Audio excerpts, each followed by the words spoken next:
The sound of an orange cat pressing its body against a closed nursery door at 4 in the morning is unmistakable. A low, steady wait. A scratch. A pause. Then again. Megan sat up before her brain finished waking. She had been a respiratory therapist for 9 years. She knew the difference between a pet that wanted attention and a pet that needed something. This was the second. She crossed the hall barefoot. The hallway nightlight made everything look softer than it was. The orange cat was in front of Mia's door. Not pacing, not whining. Just standing there, head low, weight forward, eyes fixed on the wood. "Move," she whispered. The animal did not move. She pushed past, opened the door and looked in. Mia was asleep on her back. Cheeks flushed, small fist curled near the cheek. The room smelled the way a child's room smells at 4 a.m. Nothing wrong. Nothing she could name. She turned back to the hallway. The orange cat was still standing there, watching her now instead of the door. She closed the door gently and went back to bed. By Tuesday, it had happened 3 more times. By Thursday, Greg was awake too. "It pushed me," he said over coffee. "I went in to check on her at 1. The orange cat pushed against my legs. Hard. I almost fell." He laughed, but it was the wrong kind of laugh. The laugh of a man who had not yet decided what story he was going to tell himself about what was happening in his house. Megan did not laugh. She had been thinking about it for 4 days. "It's possessive," she said. "I've seen this before with families. The animal forms an attachment to the child and starts to read normal caregiving as a threat. We need to be careful." She said it because she had seen it.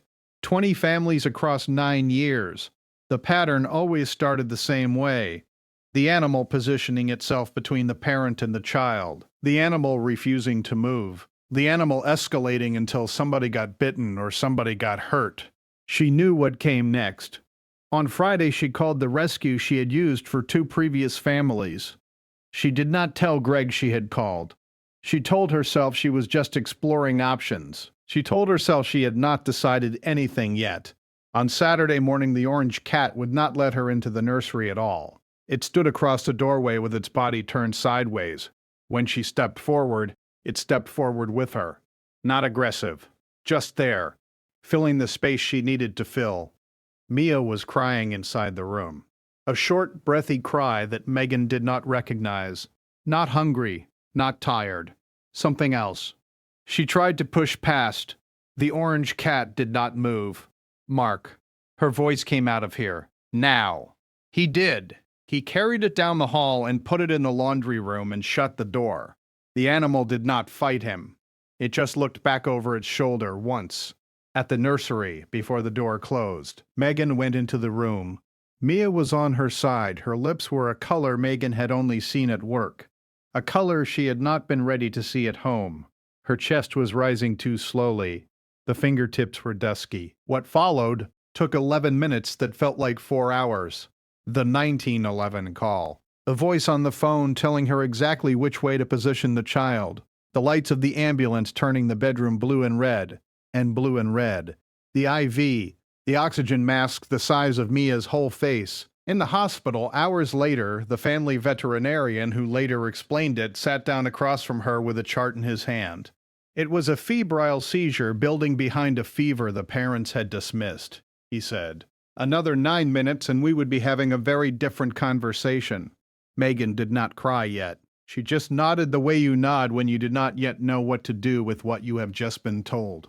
"Was she symptomatic before this morning?" the doctor asked. She thought about the door, about the nights, about the orange cat standing in the hallway at 4 a.m. with its eyes fixed on the wood, like the wood was a problem it was trying to solve.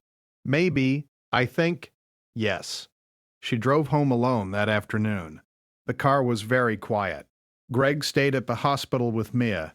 The streetlights were just coming on. She opened the laundry room door and the orange cat did not run out. It walked. Slowly. The way an animal walks when it is not sure if it is still in trouble. She did not say sorry. She had not earned it yet. She put her hand on the back of its neck and let it lean its weight into her palm. The orange cat closed its eyes. That night, the door to the nursery stayed open. The orange cat took its position on the rug at the foot of the empty crib and did not move. Megan sat in the chair across the room and watched it. Sometime around 2 a.m., she stopped trying to stay awake. When Mia came home 3 days later, the orange cat did not perform relief. It walked over once, smelled the blanket, and went back to its rug. It had work to do. In the corner of the room, the small framed picture from the baby shower had fallen face down on the dresser. Megan had not noticed it before. She left it where it was. She had stopped needing things to look like anything in particular. The dishwasher hummed in the kitchen. Outside, somebody started a car. Ordinary noises. Ordinary house. Ordinary hour. The ordinary part was what kept catching her by surprise, that the world had not stopped to acknowledge what had nearly happened in this room. The world did not know. The world would never know. Only she would know, and the animal asleep on the rug and the small framed photo face down on the dresser that she had not yet decided whether to turn back over.